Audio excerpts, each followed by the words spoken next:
नमस्कार मो ना मीना महंत 3 एकर 3.5 एकर मो चाष जमी अच्छी 2016 मसीहा पूर्व पारंपरिक रीति धान चाष करूली अल्प किसी पनीपरिया चाष करूली से 60 ରୁ 70 हज़ार टका इनकम होता तो मोर परिवार प्रतिपोषण मान बहुत नियंट होता। IIWM परिचालित फार्मर फास्ट प्रोजेक्ट आसवा पर वैज्ञानिक मान परामर्श नहीं मुझे धाड़ी धान रुआ प्रथम कली तापर मुझे 3 एकर 3.5 एकर लीज नहीं पनीपरिया वर्ष सारा चाष करुँची से मल्चिंग देकर बैगण बिलाती भेराइटी करुँची हाइब्रिड्र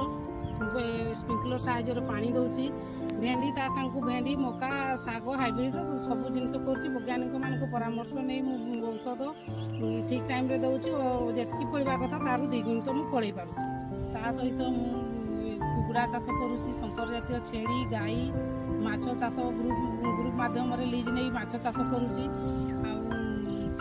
से लाभ पाई मुझे मेसीन कर छोटिया धान कलटे कर से 2 ରୁ 3 गुणा रोजगार हो पारुछि 5 लाख पर्यंत मु रोजगार कर पारुछि जेते सब माँ मान मु प्रेरणा साजिछि। वर्तमान मु आत्मनिर्भर हो बहुत खुशी रे अछि। एही प्रोजेक्ट माध्यम रे अर्जुन मुंडा सार को पाखर मु एक्सीलेंट फार्मर अवार्ड पाइछि। IARI रु इनोवेटिव फार्मर अवार्ड पाइछि।